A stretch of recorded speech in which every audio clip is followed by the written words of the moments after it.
The Galactic Council chamber stretched across 3 kilometers of polished obsidian, its ceiling lost in artificial stars that mimicked the home systems of 1,000-member species. Ambassador Sarah Chen stood at the center of the circular floor, her modest gray suit a stark contrast to the flowing robes, crystalline exoskeletons, and bioluminescent membranes of the alien delegates surrounding her. The weight of their collective gaze pressed down like a physical force. High Chancellor Vexthor of the Krillian Dominion leaned forward in his floating throne, his 4 eyes narrowing with what Sarah had learned to recognize as amusement.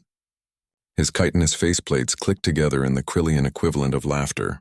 The sound echoed through the chamber, picked up by dozens of other species until the room filled with whistles, chirps, and rumbling vibrations. Humanity wishes to present its fleet for council approval. Vexthor's translator rendered his words with perfect, mocking clarity. How delightfully optimistic. Sarah kept her expression neutral, though her fingers tightened around the datapad containing humanity's application for full council membership. 5 years of diplomatic negotiations had led to this moment. 5 years of carefully worded proposals, cultural exchanges, and patient explanation of Earth's capabilities. All of it seemed to crumble under the weight of the Council's derision. "We have constructed 12 battlecruisers," Sarah began, her voice steady despite the continuing laughter.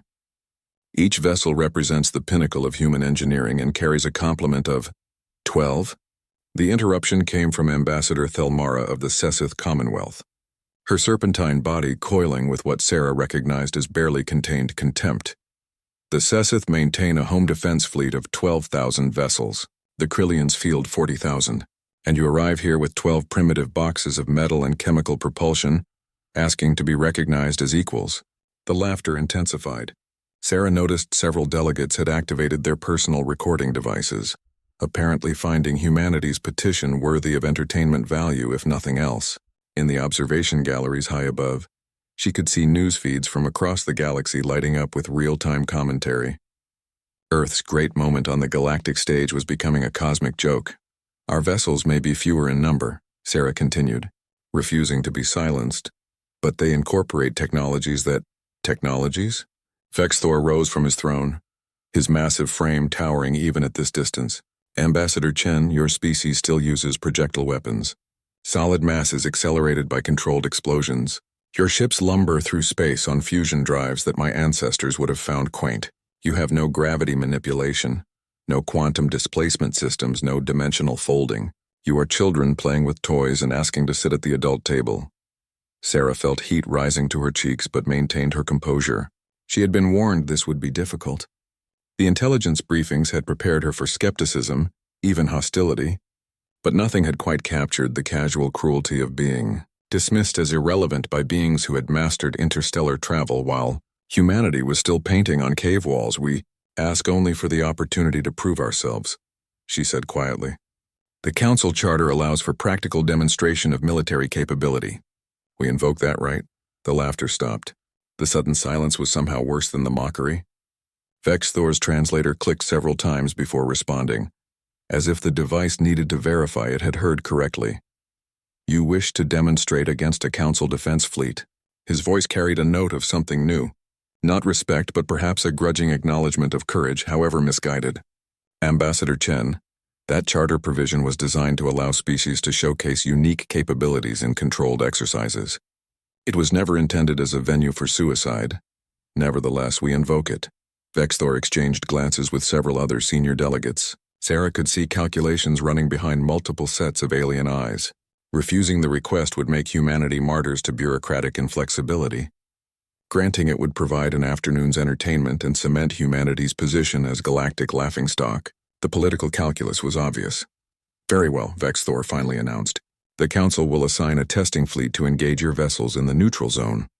Standard rules of engagement apply. All weapons fire will be recorded for analysis. Surrender protocols will be observed."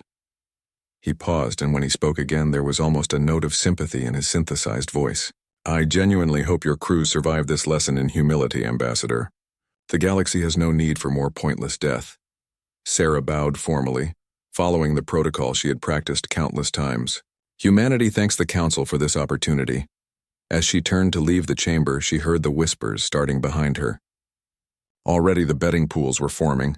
with odds being calculated on how long humanity's 12 ships would last against even the smallest Council testing force. The optimistic estimates gave Earth's fleet perhaps 20 minutes. Most predicted complete destruction within 5. Sarah walked through the towering doors, her footsteps echoing in the suddenly quiet corridor beyond. 2 human Marines in dress uniform fell into step behind her, their faces carefully blank. They had heard everything through the chamber's public broadcast. They knew their species had just been laughed out of the room by beings who considered them cosmic insects. "Ma'am," one of the Marines said quietly. "Permission to speak freely?" "Granted, Sergeant Morrison." "They have no idea what's coming, do they?" Sarah allowed herself a small, cold smile. "No, Sergeant. They really don't." She thought of the reports locked in her personal safe, the classified files from the testing grounds in the Kuiper Belt, the results that had made hardened admirals weep with something between horror and pride. The technology that humanity had developed not despite being late to the galactic stage but because of it, while other species had followed predictable paths of technological evolution, inheriting and improving upon ancient designs. Humanity had approached every problem with fresh eyes and a species-wide talent for creative violence. The Council would assign a testing fleet of perhaps 100 vessels, enough to be respectable, but not so many as to seem like overkill against 12 primitive human ships. They would approach with casual confidence, expecting an exercise that would be over before lunch. They would learn differently. Sarah touched the data pad at her side, feeling the weight of the real specifications it contained. The Council had laughed at humanity's fleets. In approximately 72 hours, humanity would return the favor with a demonstration that would be recorded in galactic history books for millennia to come. The question was not whether humanity would win the upcoming engagement. Admiral Jackson and her crews had made that outcome a certainty. The real question was whether the Council would understand the message before they lost too many ships to learn it. Sarah stepped into the transport that would carry her back to humanity's orbital station. As the doors sealed and the vessel lifted away from the Council complex, she allowed herself to imagine the coming moment. 12 human vessels against 100 alien warships with the entire galaxy watching. It was going to be a very educational afternoon. Admiral Rebecca Jackson stood on the bridge of the UNSS Indomitable, watching her tactical display with the calm expression that had earned her the nickname Ice Queen among the junior officers. Around her, the command crew moved with practiced efficiency, their movements economical and purposeful. No wasted motion, no unnecessary chatter, just the quiet competence of a military force that had spent 5 years preparing for exactly this moment. "Fleet status, Commander Hayes?" Jackson asked without taking her eyes from the holographic display showing the positioning of all 12 human vessels. "All ships report ready status, Admiral. Reactors at optimal output, weapon systems charged and standing by. Electronic warfare suites are active and cycling through interference patterns." Commander Hayes paused, then added with the hint of a smile, "The crews are eager, ma'am." Jackson nodded slowly. Eager was one word for it. Terrified was probably more accurate, though her people would never admit it. They were about to face a fleet that represented technology thousands of years more advanced than anything Earth had possessed just a decade ago. Ships that could fold space, manipulate gravity, and fire weapons that could atomize a mountain from orbit. And yet Jackson felt no fear. Only a cold certainty that had settled into her bones during the classified testing phases. Humanity had something the Council species lacked. Not better technology in the conventional sense, but a fundamentally different approach to solving the eternal equation of warfare. "Incoming transmission from the Council fleet," the communications officer announced. "They're requesting confirmation that we're ready to begin the exercise. Put them through." "Lieutenant." The viewscreen shimmered and resolved into the image of Fleet Commander Sarkesh of the Krillian Dominion. His 4 eyes regarded Jackson with the bored expression of someone about to perform a tedious but necessary duty.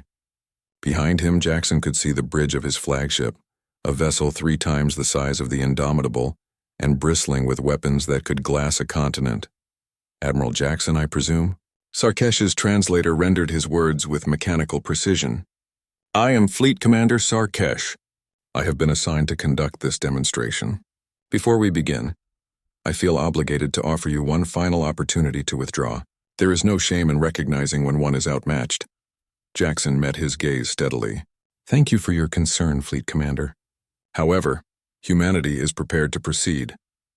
Sarkesh's mandibles clicked together in what Jackson had learned was a gesture of resignation. As you wish.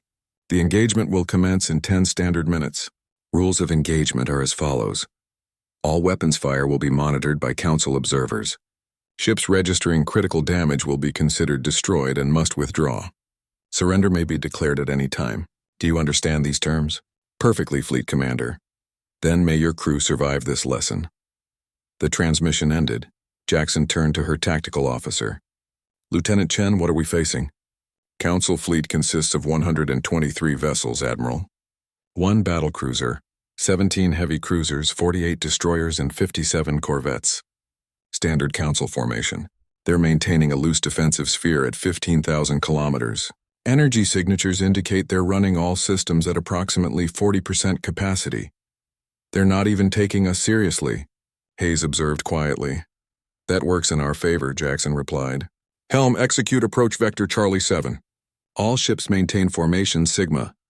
The 12 human vessels began to move, their fusion drives flaring as they accelerated toward the waiting Council fleet. On paper, it was suicide.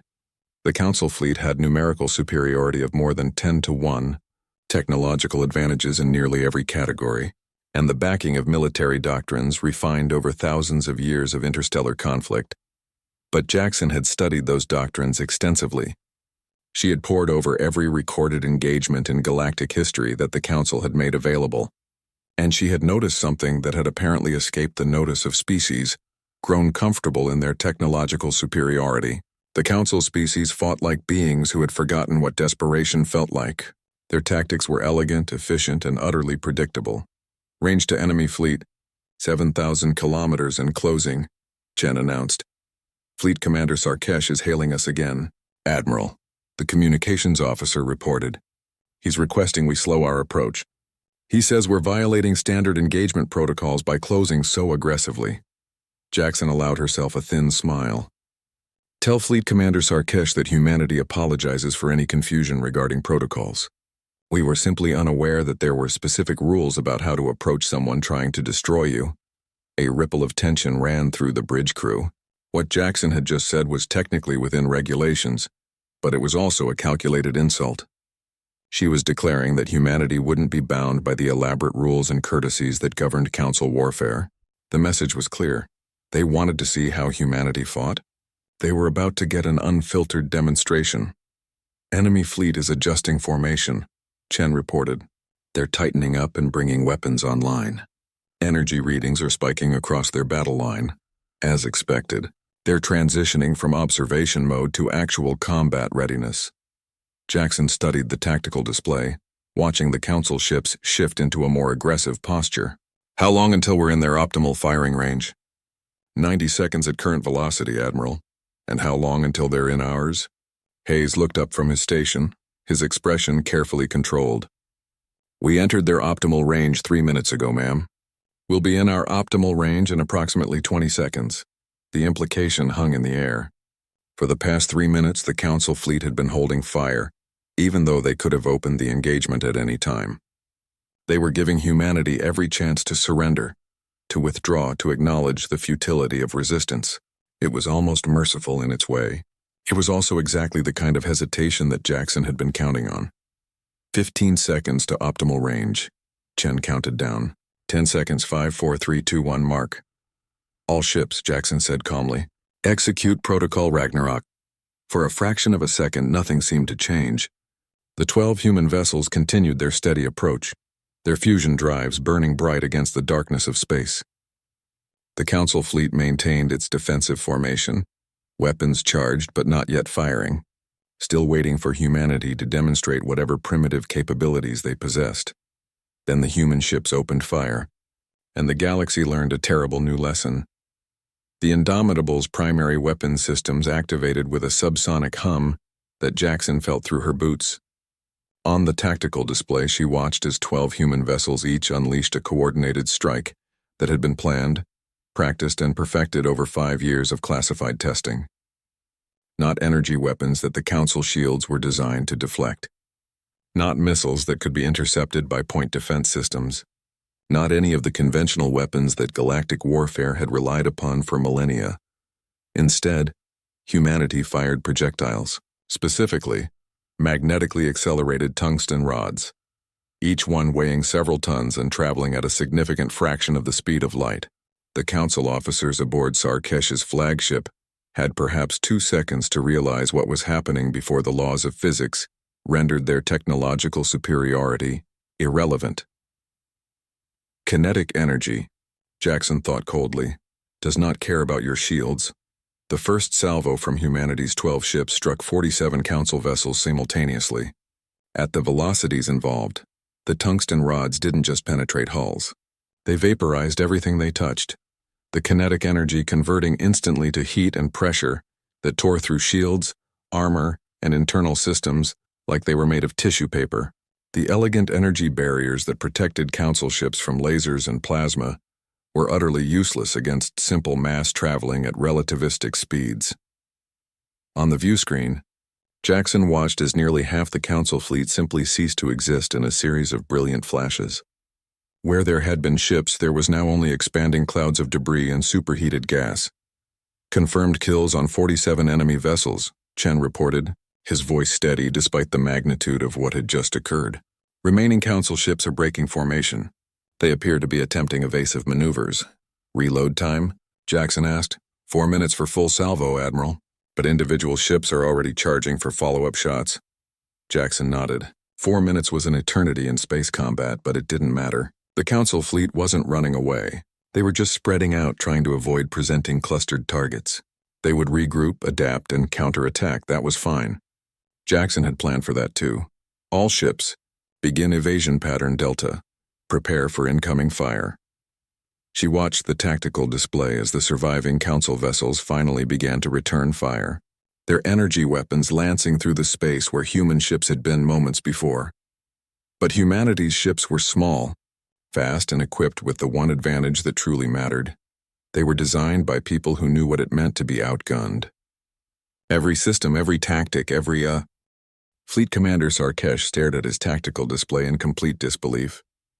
The numbers couldn't be real. They violated every principle of modern warfare he had learned in 3 centuries of military service.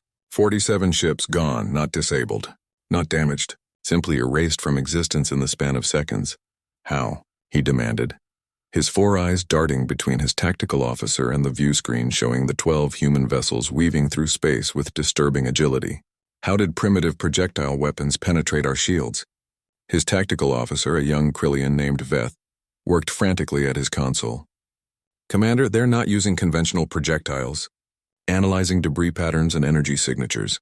Sir, the velocity readings are impossible. These projectiles are traveling at 0.27 light speed. At those speeds, the kinetic energy is... Veth's voice broke. Commander, each projectile carries more destructive force than a tactical fusion warhead. Our shields are designed to dissipate energy. They can't stop solid mass at relativistic speeds. Sarkesh felt his blood chill. Every species in the council had long ago abandoned kinetic weapons in favor of more sophisticated energy-based systems. The physics involved in accelerating solid matter to such velocities required massive amounts of power and precision. It was considered wasteful and inefficient compared to directed energy weapons. Except now, watching his fleet dissolve under the human assault, Sarkesh realized that efficiency had been prioritized over effectiveness. All ships, dispersal pattern Theta, he ordered. Do not present clustered targets. Individual vessels are to engage at maximum range and maintain constant evasive maneuvers. He turned to his communications officer. Get me Admiral Vexthron at Fleet Command, now! While he waited for the connection, Sarkesh watched the humans move. Their ships lacked the grace of council vessels. They didn't fold space or manipulate gravity fields for propulsion, but their fusion drives responded with a quickness that suggested either superior engine control or pilots with exceptional reflexes, probably both. Sir, Admiral Vexthron on secure channel. The image of the Krillian Defense Fleet's Supreme Commander appeared on Sarkesh's secondary screen. Vexthran was ancient by Krillian standards, his chitin plate scarred from a dozen conflicts. His expression showed the controlled fury of a commander watching a disaster unfold. Report, Commander. Admiral, the human vessels are employing relativistic kinetic weapons. Our shields are ineffective. I've lost 47 ships in the opening engagement and... Sarkesh paused as alarms shrieked across his bridge. Stand by, contact, Veth shouted. Multiple incoming projectiles. Time to impact, 8 seconds. Evasive action, full thrust. The Krillian flagship's gravity drives engaged with a whine that rattled Sarkesh's teeth. The massive vessel lurched sideways with acceleration that would have liquefied an unprotected crew. Only the internal gravity compensation kept everyone alive, as the ship threw itself desperately out of the projectile's path. 3 tungsten rods screamed past the flagship, missing by less than a kilometer. On the tactical display, Sarkesh watched as they continued onward, unstoppable, until they struck 2 of his destroyers that hadn't reacted quickly enough. The vessels crumpled like paper, their hulls torn apart by impacts that released enough energy to briefly create miniature suns at the points of collision. Confirmed loss of destroyers Kethabal and more then, Veth reported, his voice shaking. "Admiral," Sarkesh said into the communications channel, forcing his voice to remain steady, "I am engaging against a force that fights unlike any enemy doctrine in our databases. They sacrifice defensive capability for overwhelming offensive power. They use weapons we considered obsolete, and they are systematically destroying my fleet." Vexathron's expression didn't change, but Sarkesh saw the calculations running behind his commander's eyes. "How many human vessels remain operational?" "All 12, Admiral. We've scored multiple hits with our energy weapons, but they appear to have heavily reinforced armor. Standard lasers and plasma projectors are having minimal effect." "Of course they do," Vexthron said quietly. "Commander, do you understand what we're witnessing, sir? The humans didn't try to compete with our technology. They looked at our capabilities and specifically designed systems to counter them. Those armor plates are probably designed to ablate energy weapons. Their lack of shields means they invested all their power generation into engines and those terrifying projectile cannons. This isn't primitive engineering, Commander. This is asymmetric warfare theory applied at the highest level." Sarkesh felt a chill run through his carapace. "Orders, Admiral?" "Continue engagement. I'm transmitting updated tactical protocols based on historical data from pre-shield warfare." "And, Commander?" Vexthron's voice carried a note of grim respect. "Forget everything you know about fighting honorably. The humans clearly have. Survive first, victory second." The transmission ended. Sarkesh turned back to his tactical display, watching his remaining forces attempt to engage an enemy that had rewritten the rules of space combat in the time it took for light to cross a solar system. All ships. "New orders," he broadcast across the fleet channel. "Weapons fire is to be concentrated on individual human vessels. Maximum power, sustained bombardment. We overwhelm their armor through sheer volume of fire." He paused, watching the humans adjust their formation in response to his fleet's dispersal, and someone explained to me why those ships are getting closer instead of maintaining range.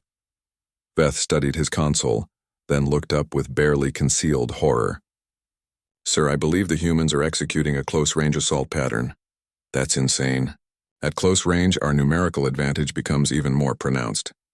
"Permission to speak freely, Commander?" Sarkesh gestured his approval. "Sir, at close range they won't need those relativistic velocities. Even a fraction of light speed will be devastating. And if they're willing to accept casualties..." Veth trailed off. The implication struck Sarkesh like a physical blow. In council warfare, ships withdrew when they sustained significant damage. Crews were too valuable, ships too expensive to risk in suicidal charges. But if the humans were willing to sacrifice vessels to get into knife-fighting range, where their kinetic weapons would be impossible to avoid, where every shot would be a guaranteed kill... "New orders," Sarkesh said urgently. "All ships, maximum retreat.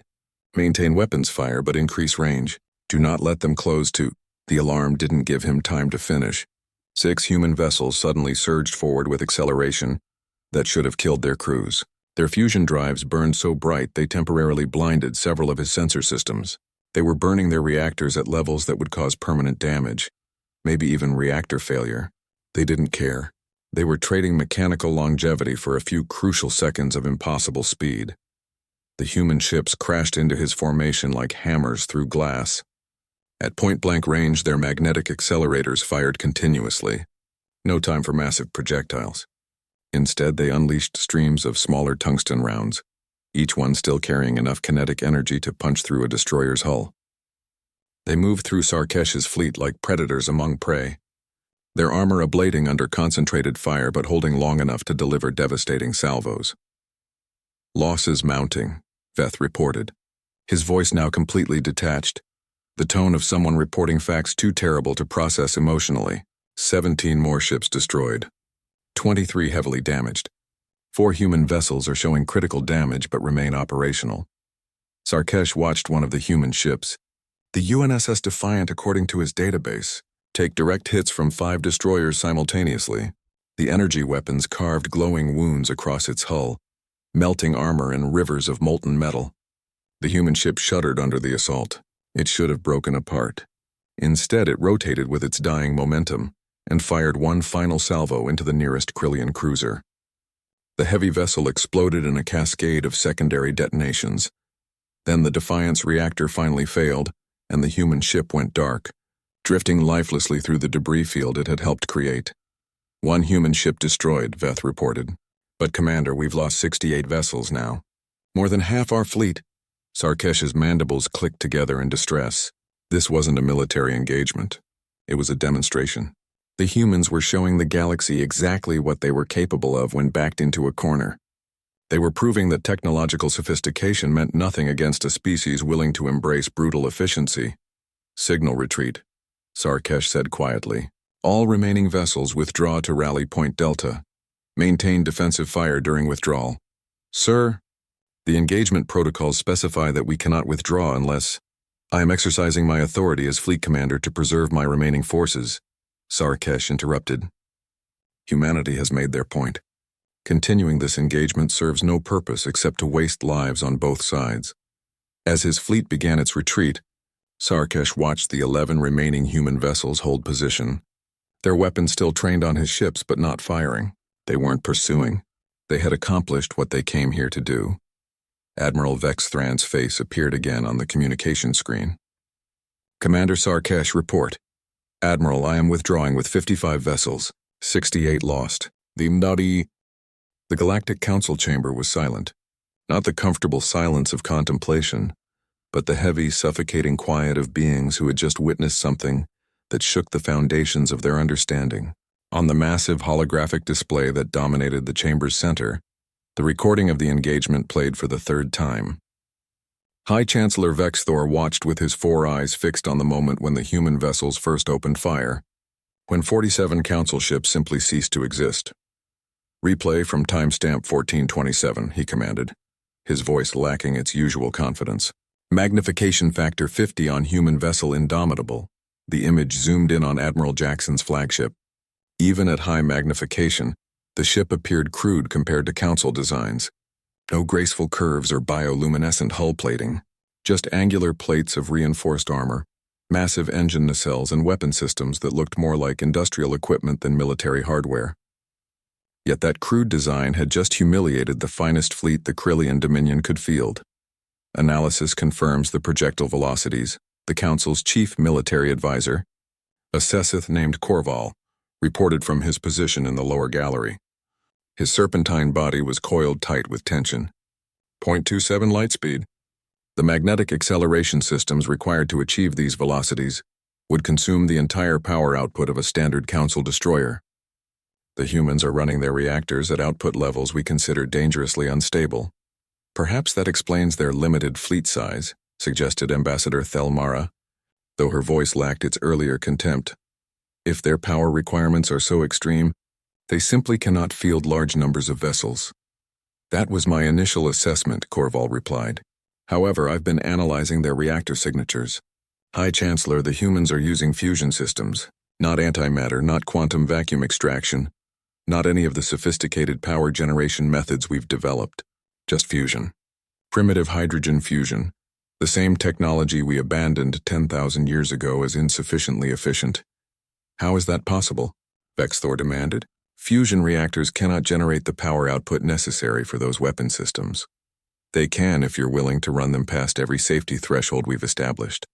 The human reactors are operating at temperatures and pressures that should cause catastrophic containment failure, but their magnetic bottle technology is apparently robust enough to handle it, at least for the duration of an engagement." Our analysts estimate that several of the human ships will require complete reactor replacements after this battle. Vexthor processed this information, his cognitive lobes working to understand the implications. So they built ships that can only fight at peak capacity for limited periods before requiring major maintenance. They prioritized immediate combat effectiveness over operational longevity. It's consistent with their overall design philosophy, Korval confirmed. No shields, which saves enormous amounts of power. Heavy armor instead, designed to ablate energy weapons, all power directed to engines and weapons. These ships are built for one purpose only, to kill other ships quickly and decisively. Everything else is secondary. Ambassador Chen had been standing quietly near the entrance to the chamber, but now she stepped forward. Vexthor noticed that her earlier nervousness had been replaced by something else. Not arrogance exactly, but certainty. The expression of someone who had known how this would play out all along. "High Chancellor," she said formally, "does the Council require further demonstration of humanity's military capabilities? Or shall we proceed to discussion of full membership terms?" The silence that followed her question stretched for several long seconds. Finally, it was Ambassador Thelmara who spoke, her voice carefully neutral. "Ambassador Chen, I believe I speak for many in this chamber when I say that we have severely miscalculated humanity's capabilities. However, your demonstration has raised concerns beyond simple military effectiveness." Chen nodded slowly. "You're worried about what kind of species would design such weapons?" "Indeed. The level of violence your vessels demonstrated, the willingness to sacrifice ships and crews for tactical advantage, the complete absence of defensive systems in favor of overwhelming offensive power." Thelmara's body coiled more tightly. "These choices reveal a psychology that many council members find troubling." "You're afraid of us," Chen stated simply. "We're concerned about a species whose first instinct when faced with superior technology is not to seek accommodation or peaceful coexistence, but to develop weapons specifically designed to negate that technological advantage." Thelmara gestured toward the holographic display, where the frozen image showed a Krillian destroyer disintegrating under the impact of human projectiles. "You didn't try to match our capabilities. You found a way to make them irrelevant. That suggests a deeply aggressive and militaristic culture." Chen was quiet for a moment, and when she spoke, her voice carried a weight that made even Vexthor pay closer attention. "Ambassador Thelmara, the Sessith Commonwealth has been part of the Galactic Council for 12,000 years. In that time, have you ever faced an existential threat to your species? We have fought wars, certainly, but have you ever faced extinction? Complete annihilation? Not as a possibility, but as a likely outcome if you failed to adapt fast enough." Thelmara's silence was answer enough. "Humanity has," Chen continued, "multiple times in our history. Ice ages, supervolcanoes, pandemics, near-miss asteroid strikes. We've nearly destroyed ourselves through nuclear war. Environmental collapse and biological experimentation gone wrong. We are a species that has stared into the abyss more times than we can count. And every single time we survived because we learned to adapt faster than the threat could kill us." She moved to stand near the holographic display, looking up at the frozen image of the battle. "When we discovered we were not alone in the universe, when we learned that we were surrounded by species that had mastered technologies we could barely comprehend, do you know what humanity's first thought was? Not wonder, not excitement about joining a galactic community. Our first thought was survival. Because that's what we do. We survive. So you built weapons," Vexthor said quietly. "We built everything. Weapons, yes, but also art and music and philosophy. We studied every aspect of your cultures. We learned your languages, your customs, your history. We tried diplomacy first. Ambassador Thelmara, I spent 5 years in careful negotiation, following every protocol, respecting every tradition. And when we finally presented ourselves to the Council, we were laughed at, dismissed as primitives playing at civilization." Chen turned to face the assembled delegates directly. "You asked what kind of species would design such weapons. We're the kind of species that adapts to whatever challenges we face. When we realized that energy shields were the foundation of Council military doctrine, we designed weapons that bypass shields entirely. When we learned that most species prioritize elegant technological solutions, we embraced brutal effectiveness. When we understood that Council warfare followed rules and protocols, we studied those rules to find the gaps."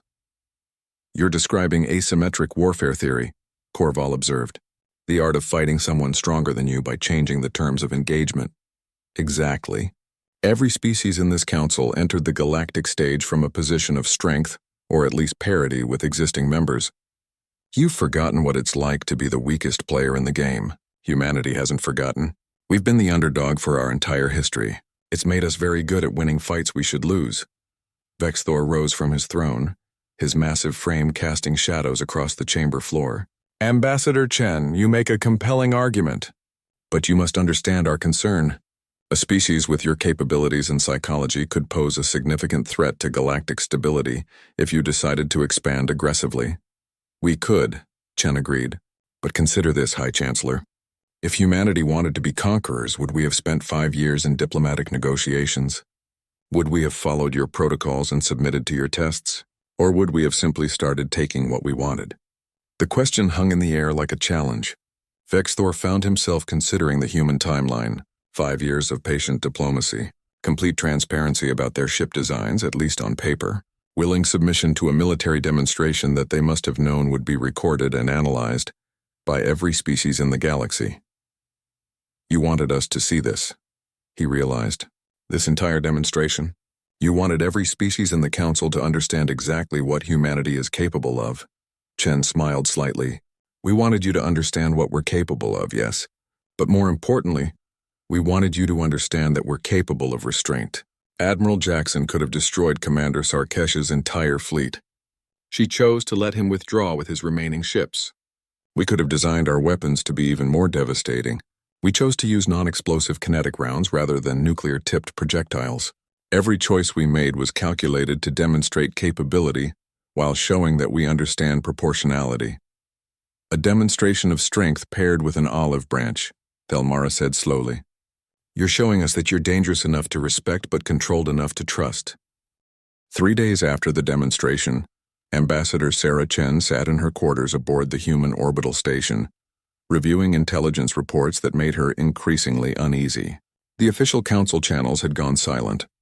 No communications, no diplomatic contacts, nothing but polite acknowledgments that her requests for meetings were being considered. The silence itself was a message, though Chen wasn't entirely sure what it meant. A knock on her door pulled her from her thoughts. Come in, Commander David Park entered, carrying a secure tablet and wearing the expression of someone who had discovered something he wished he hadn't. Park led humanity's intelligence operations in council space, which meant he spent most of his time analyzing data that most people weren't supposed to know existed. Ambassador, we've intercepted some interesting communications traffic. He handed her the tablet. The council isn't just debating whether to accept us as members. They're debating whether we're an existential threat that needs to be dealt with preemptively. Chen felt her stomach tighten as she scanned the decoded transmissions. Military deployments being discussed. Contingency plans for blockading Sol system. Proposals for technology embargoes. And underneath it all, a current of genuine fear from species that had grown comfortable in their technological superiority. They're terrified, she said quietly. We showed them that all their advanced technology could be countered by someone willing to think differently. Not just countered, rendered nearly obsolete. Do you know what the really scary part is for them? Park gestured to a specific section of the report. Our reactor technology. Half the council members can't figure out how we're getting so much power from simple fusion. They're worried we've made some breakthrough that we're not sharing. The other half understand exactly what we're doing and are horrified that we're running systems at those stress levels because it suggests we care more about combat effectiveness than crew safety. Exactly. They're projecting human psychology onto themselves and not liking what they see. If they had weapons like ours, combined with their superior numbers and technology, they could conquer the galaxy. So they assume we must want the same thing. Chen set down the tablet and moved to the viewport, looking out at the council orbital complex in the distance. Thousands of ships from hundreds of species, all going about their business in the carefully orchestrated dance of interstellar civilization. So much power represented there. So much accumulated knowledge and capability, and all of it suddenly uncertain about 12 human ships and the species that built them. We miscalculated, she admitted. We thought showing strength would earn respect. Instead, we've made them see us as a threat.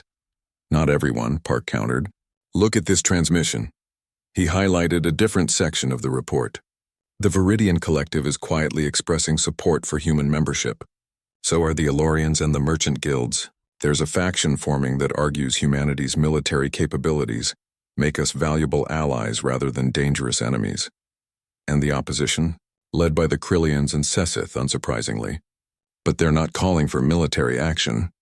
They're arguing for conditional membership, technology sharing agreements, joint military commands, basically ways to integrate humanity while keeping us under observation and limiting our independent military capability. Chen turned back to Park. Which we would never accept. Which everyone knows we would never accept, making the proposal more about political positioning than actual policy. Park paused. Ambassador, there's something else. We're picking up coded communications between several council military commands. They're coordinating fleet movements. Nothing obvious, but the pattern suggests they're preparing for something. A military operation? Possibly. Or they might just be repositioning assets in case things go badly. Either way, it suggests the Council is preparing for multiple scenarios, including ones where humanity isn't cooperative. Chen walked back to her desk and sat down heavily. 5 years of careful diplomacy, all leading to this moment where the galaxy teetered on the edge of either accepting humanity as equals or treating them as a threat to be contained. The demonstration was supposed to prove that Earth deserved a place at the galactic table. Instead, it had proven that humanity was dangerous enough to worry about. Contact Admiral Jackson, she ordered. I need to know our actual military capacity if this situation deteriorates. Park hesitated. Ambassador, there are some things even I don't have clearance to know about our full capabilities. But I can tell you that the 12 ships we demonstrated are not our entire fleet.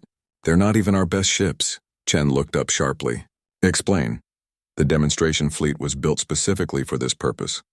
To showcase human capabilities while being impressive but not threatening. Everything about those ships was designed to win an engagement against a numerically superior force, while appearing to be our maximum effort. Park leaned forward. But think about it. We spent 5 years building up to this moment. 5 years of intensive research and development. Do you really think we only built 12 ships? How many do we actually have? I don't know exact numbers, but intelligence suggests we have at least 5 more fleets of similar size in various stages of deployment. And those are just the ones using the same basic technology we demonstrated. There are rumors of other projects. Different approaches to the same problem of fighting technologically superior opponents. Chen felt a chill run down her spine. She had known intellectually that humanity's military planners wouldn't put all their resources into a single demonstration, but hearing it confirmed made her realize just how deep the deception ran. The galaxy was afraid of 12 ships. If they knew the truth, nobody can know about this, she said firmly. If the Council discovers we've been holding back, they'll interpret it as proof that we're planning aggressive expansion. Agreed. Which is why this information is compartmentalized at the highest levels. But Ambassador, you need to understand what's really at stake here. The Council isn't just deciding whether to accept humanity as members. They're deciding whether to try to contain us while they still can. And if they choose containment, we'll have to make very difficult decisions about how to respond. A chime from Chen's communication panel interrupted them. She activated the connection and found herself looking at High Chancellor Vexthor's face. The Krillian leader appeared tired, his chitin plates dulled from stress. Ambassador Chen, I apologize for the delay in our communications. The Council has been engaged in extensive deliberations regarding humanity's membership application. I understand, High Chancellor. These are complex matters requiring careful consideration. Indeed. Ambassador, I won't insult your intelligence by pretending these deliberations have been easy or unanimous. Your demonstration accomplished exactly what you intended. It proved that humanity cannot be dismissed as primitive or militarily insignificant. However, it has also raised concerns about how a species with your capabilities would behave as a full Council member. Chen kept her expression neutral. What kind of concerns specifically?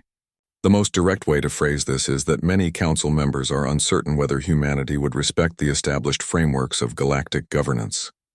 Your ships were designed specifically to counter Council military doctrine. Your tactics showed no regard for the accepted protocols of honorable warfare, and your willingness to sacrifice vessels and crews for tactical advantage suggests a psychology very different from most Council species. High Chancellor, with respect what you call disregard for protocols, we call adaptation to reality. We followed the rules of the demonstration exactly. We caused no unnecessary casualties. We allowed Commander Sarkesh to withdraw when he chose to do so. We demonstrated restraint even in victory. All true, Vexthor acknowledged, which is why there remains significant support for human membership among certain council factions. However, that support comes with conditions. Here it comes, Chen thought. What conditions? The Council would require humanity to participate in joint military exercises with Council forces, to share technical specifications of your weapons systems for security assessment purposes, to accept Council observers within your military command structure, and to agree to limits on military expansion pending full integration into Council governance frameworks. Chen let the silence stretch for several seconds, letting Vexthor see the implications of what he was proposing written on her face. High Chancellor, those aren't conditions for membership. Those are terms of surrender. You're asking humanity to give up military independence and accept Council oversight of our defense capabilities. We're asking for transparency and cooperation, Ambassador. Surely these are reasonable requests given the concerns your demonstration raised. They would be reasonable if you were making the same requests of every Council member. Are you? Chen knew the answer but wanted to hear Vexthor say it. The situation is different with humanity. Other Council members have been integrated into galactic civilization for millennia. Their capabilities and intentions are well understood. So you're asking us to accept restrictions that no other species operates under, to prove ourselves trustworthy by giving up the very capabilities that earned us this consideration in the first place. Admiral Rebecca Jackson stood in the briefing room of humanity's deep space military installation, codenamed Fortress Arcturus, watching the holographic display show Council fleet movements throughout the sector. The patterns were unmistakable to anyone with experience in military strategy. The Council was preparing for a confrontation, even if they hadn't officially admitted it to themselves yet. Analysis confirms 3 major fleet groups converging on positions within striking distance of Sol system, Colonel Marcus Torres reported, his weathered face grave. Torres had been with human military intelligence since before first contact, and his instincts about alien behavior had proven reliable enough to earn him a permanent position on Jackson's strategic staff. They're calling it a joint training exercise, but the positioning is textbook preparation for a blockade or containment operation. Jackson studied the display, mentally calculating response times and engagement ranges. Fleet composition: mixed forces from 7 major Council militaries, approximately 2,000 ships total. Heavy emphasis on capital vessels and long-range interdiction craft. They're preparing to prevent us from moving outside Sol system if necessary. Torres highlighted several formations on the display. What's interesting is what they're not deploying. No invasion forces. No planetary assault carriers. This isn't a preparation for conquest. It's preparation for containment. They're scared of us, Major Yuki Tanaka observed from her position near the tactical console. They want to keep us bottled up in our home system while they figure out what to do about the problem we represent. Jackson nodded slowly. The Council's fear was understandable, even rational from their perspective. Humanity had demonstrated capabilities that threatened the established military balance. The logical response was to prevent those capabilities from spreading further, until the threat could be properly assessed or neutralized. The problem was that humanity had no intention of being contained. What's our current force readiness? Jackson asked. 73 operational vessels across all fleet groups, Torres answered. The demonstration fleet has completed emergency repairs and is back at 80% capability. 4th and 7th fleets are at full readiness. 2nd and 3rd fleets are conducting training operations in the outer system. 5th fleet is still in the construction phase, about 2 months from operational status. Jackson did the math mentally. 73 human ships against 2,000 Council vessels. The numbers were even more lopsided than the demonstration engagement. But the demonstration had been a controlled exercise with rules and observers. If it came to actual combat, those rules wouldn't apply, and humanity had learned some things about Council military doctrine that hadn't been revealed during the public demonstration. "Show me option Ragnarok," she ordered. The holographic display shifted, showing a complex series of tactical maneuvers and engagement scenarios. Torres had spent the last 3 days developing this contingency plan based on every bit of intelligence they had about Council military capabilities. It was aggressive, ruthless, and according to the computer projections, had approximately a 60% chance of success.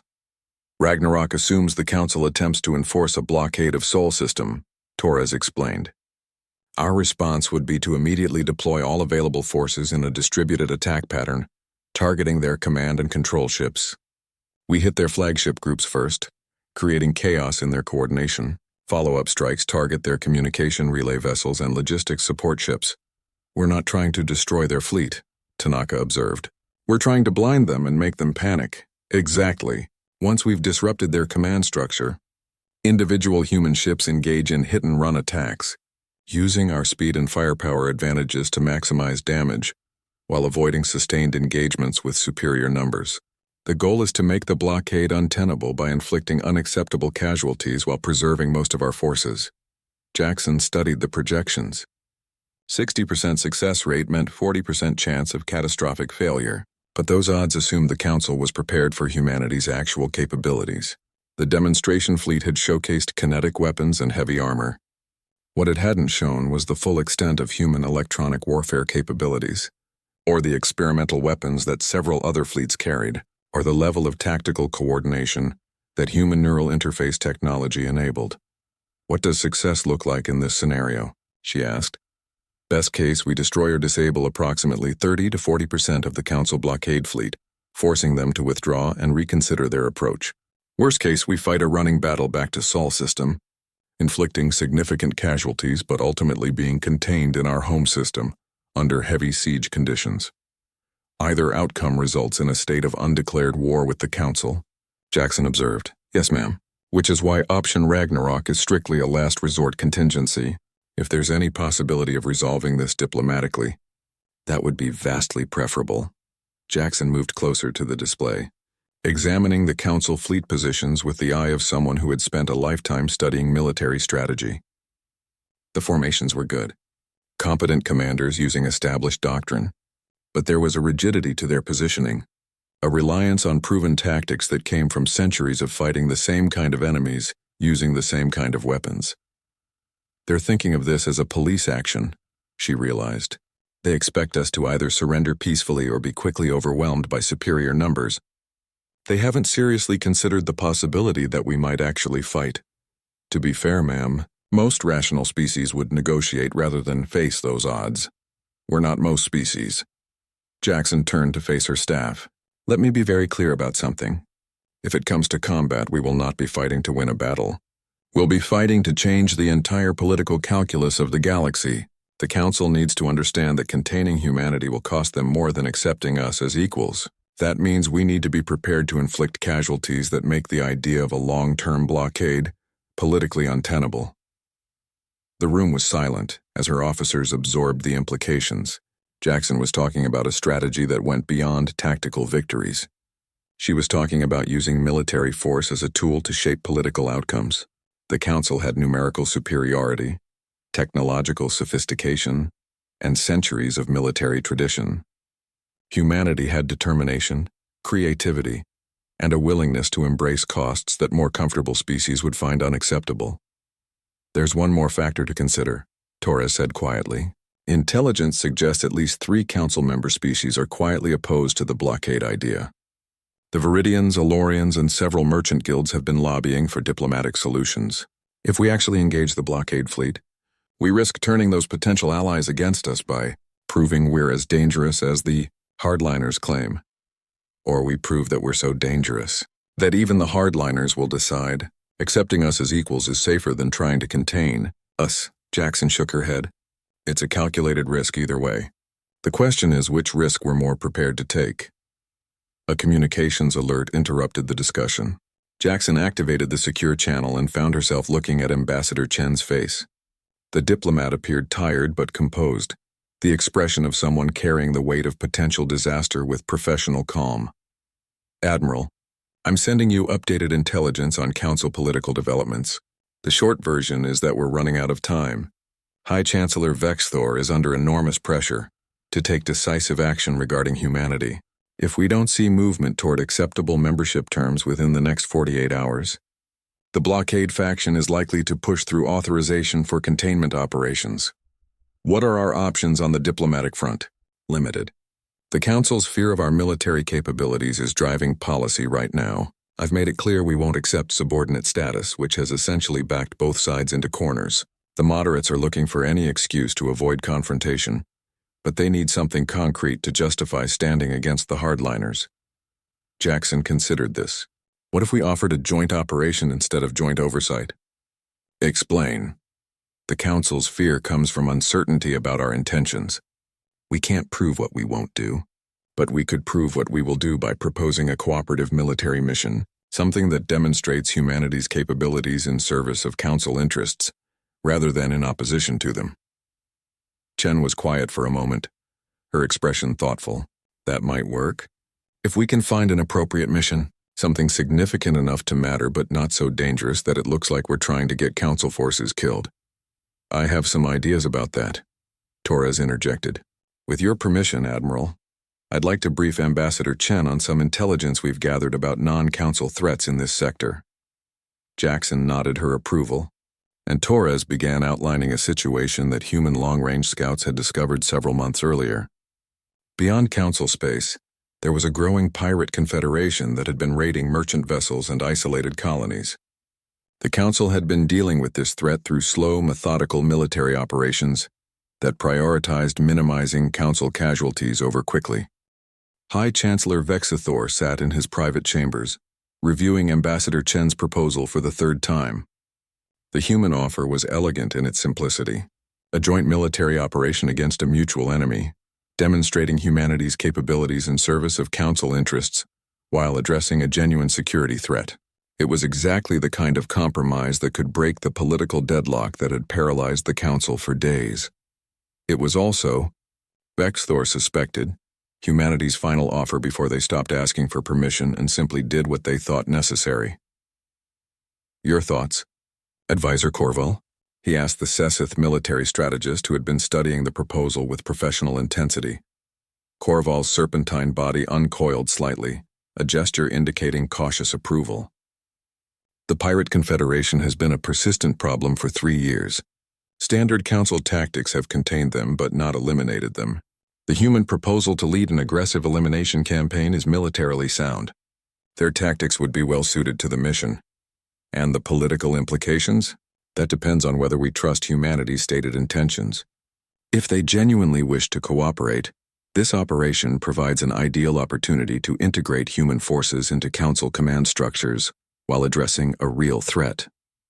If they're seeking to demonstrate military superiority or establish themselves as the dominant power in this region, this operation provides them with an excellent opportunity to do exactly that. Vexathor clicked his mandibles together in frustration. Everything came back to the same fundamental question. Could humanity be trusted?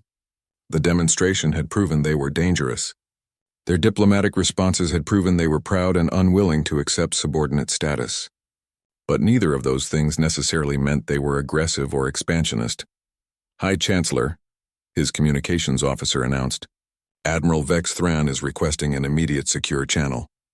Vexathor activated the connection, finding the Defense Fleet commander looking unusually agitated. Admiral, what's happened? Sir, our reconnaissance assets have detected unusual activity in human-controlled space.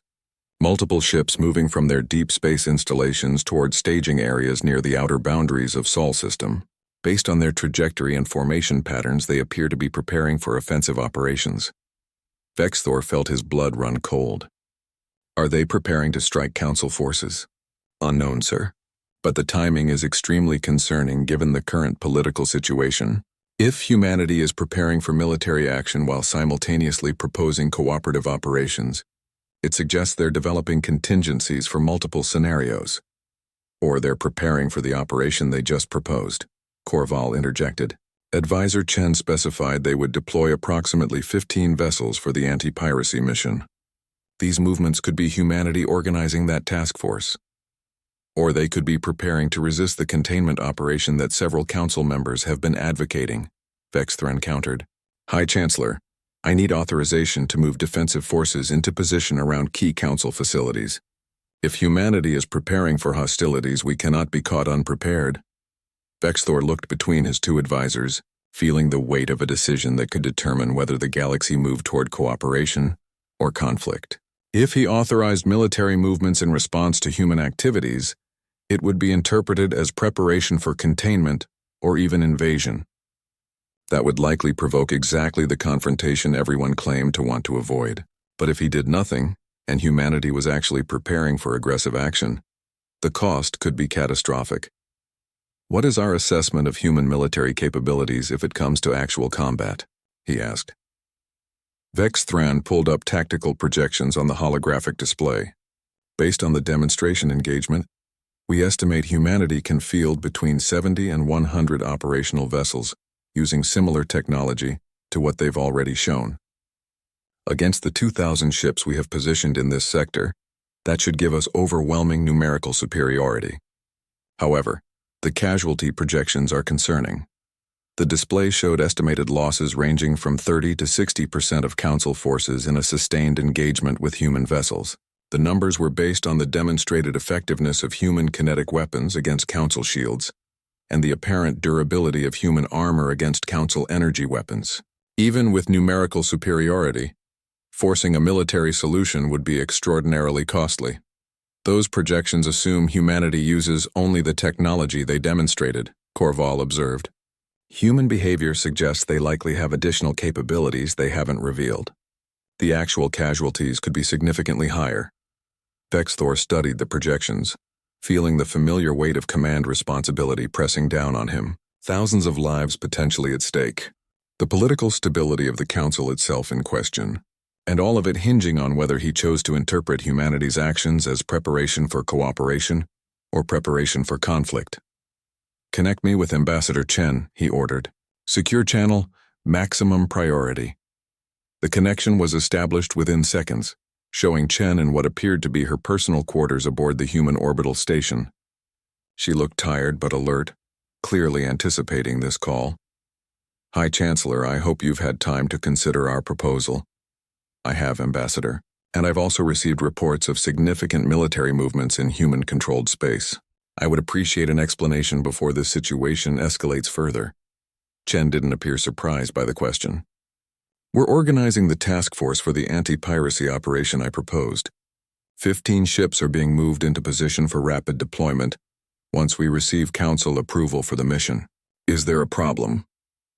The problem, Ambassador, is that several Council members interpret these movements as preparation for hostilities against Council forces. There is significant pressure on me to respond with our own military deployments, which would in turn likely be interpreted by humanity as preparation for containment operations. We are approaching a situation where mutual misunderstanding could trigger a conflict neither side actually wants.